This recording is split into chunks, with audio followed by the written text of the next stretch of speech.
1999, Nigeria transited to a democratic government under President Olusegun Obasanjo after a long period of military rule. In his inaugural speech on 29th May 1999, he clearly pointed out that one of the priority issues which his administration must deal with was the debt issue. No doubt, both external and internal debt had constituted heavy burden on the nation and stood as major obstacle to sustainable development. Accordingly, he called on the world, particularly the Western world, to help us sustain democracy by sharing with us the burden of debt, which may be crushing and destructive to democracy in our land. Obasanjo, 1999. President Olusegun Obasanjo began a new brand of diplomacy that was aimed at achieving debt relief for Nigeria. The diplomatic campaign was significant because it marked a departure from the approach by successive governments who had resorted to rescheduling as the only way to manage the huge debts. More so, the new diplomatic initiative entailed the personal involvement of the president, who had to travel to several Western countries to mobilize the support of influential world leaders and also to present Nigeria's case to relevant international bodies, including the Group of Eight, G8, the United Nations, UN, the Commonwealth of Nations, and the African Union. The nation's debt, which stood at about $25 billion in 1999, which the government of Obasanjo assumed office, rose to $34 billion as at the end of 2004.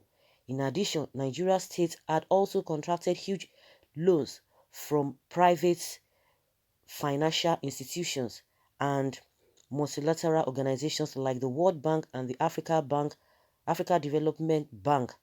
Nigeria was spending about $1 billion annually to service the debt, leaving the country with less than $2 billion to meet her developmental commitments, especially in the area of provision of amenities and infrastructure for human development and social economic growth.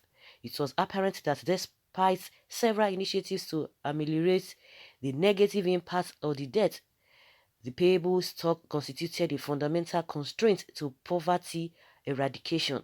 Some of these initiatives included the Baker Plan and Brady Plan, the Toronto Thames, the London Thames, and the Naples Thames. Another debt management initiative was heavily indebted poor countries, initiative that was meant to achieve outright cancellation or forgiveness for the poorest nations only if they meet the criteria that was prescribed. It was clear to the government that if nothing was done, Nigeria would have to continue borrowing and serving debts or servicing debts at the detriment of the country and in favor of Western interests and their agencies such as the World Bank and IMF. With the support of non-governmental organizations that had begun a movement against debt and for debt relief and debt cancellation, the Nigerian government was able to make a strong case for debt cancellation on the premise that its debt was not sustainable and therefore injurious to economic well-being and its democratic projects. The civil society activities, as well as some international organizations, institutions, and NGOs such as the United Nations, the Group of 77, Oxfam, Action Aid International, and the Center for Global Development, amongst others, made a strong case for debt cancellation, arguing that it was largely unsustainable. Even though the policy received some support both internally and externally, there were others who dismissed the pursuit of debt cancellation by Obasanjo and his team and as a wild goose chase. Some insisted that Nigeria should honor her debt obligation on the grounds that her inability to manage her debt prudently was largely due to corruption and mismanagement of her oil revenue. Oche, 2006. Even the government was careful not to give Nigerians false hope, as noted by Dr. Ngozi Okonjo-Iweala, the Minister of Finance. The road is hard and long No one can guarantee that we will get debt relief.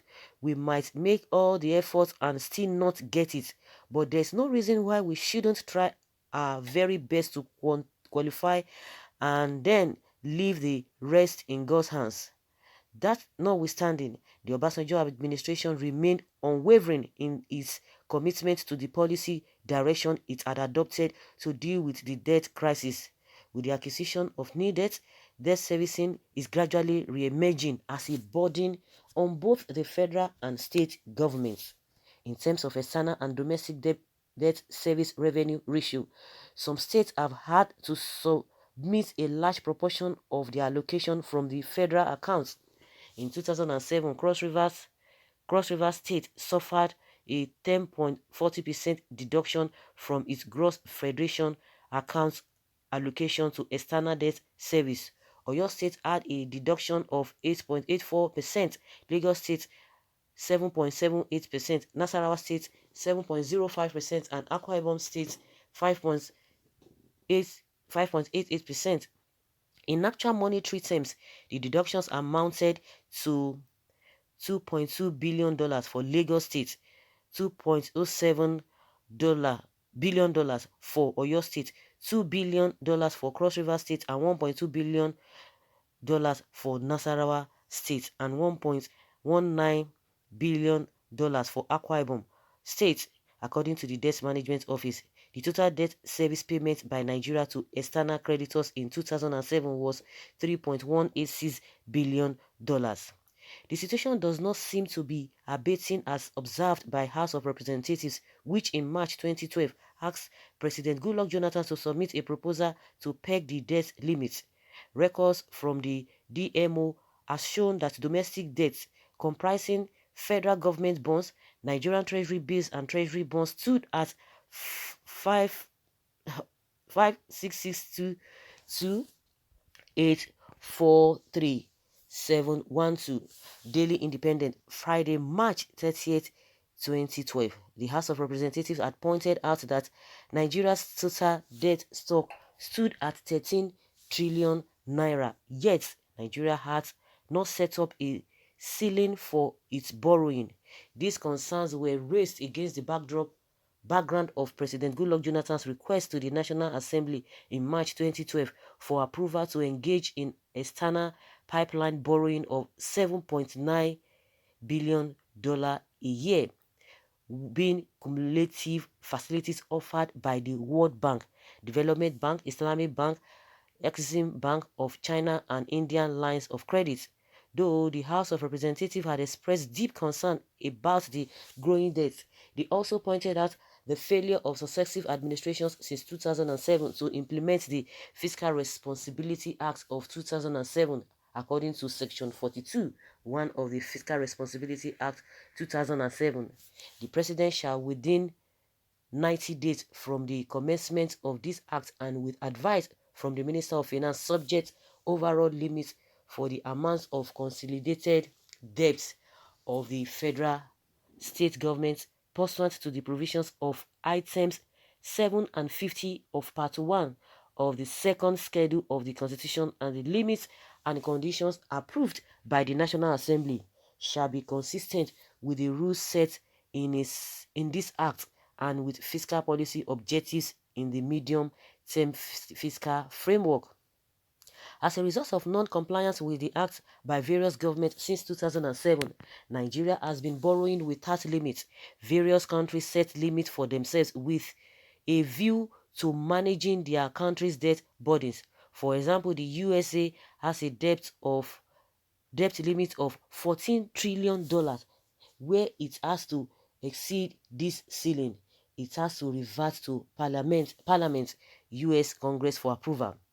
The Guardian newspaper on 11th January 2012 had declared that over 5 years after the debt relief deal, Nigeria presently finds itself in another rising debt profile, even as experts continue to raise concerns over debt management office position that the country's current debt position is still sustainable, while Nigeria had argued that its debt stock of debt amounted to about $46.6 in 2004, was not sustainable. The Debt Management Office has argued that the present debt of the country is sustainable. Similarly, the Minister of Finance, Dr. Kunjewala, had also declared that Nigeria's debt to GDP ratio was currently 20% and the government had set a ceiling of 30%, which is below the highest international standards of 60%. What is clear is that despite efforts by the Obasanjo administration to ensure that Nigeria exits from indebtedness, the succeeding administration seemed to have returned to the era of borrowing, thereby plunging Nigeria into another debt trap. Debt relief as pursued by the administration of Chief Olusegun Obasanjo was indeed a departure from the approach of former regimes to the management of Nigeria's debt. The Obasanjo administration did not only make it priority, but the president was personally devoted to the cause until debt relief was granted. We cannot but agree with former President Olusegun Obasanjo, who observed in 2005 that what plunged the nation into debt crisis is the poor management of the country's resources, mismanagement as well as misuse of the borrowed funds. While the Obasanjo administration had recognized this and made concerted efforts to reverse the negative trends, the re-emergence of borrowing by successive administrations after Obasanjo does suggest a return to the era of debt with its debilitating debilitating effect on the country's development. We therefore conclude that unless the government addresses issues of integrity and accountability at all levels of government, the nation will not be able to prudently manage its resources and hence debts, both internal and external.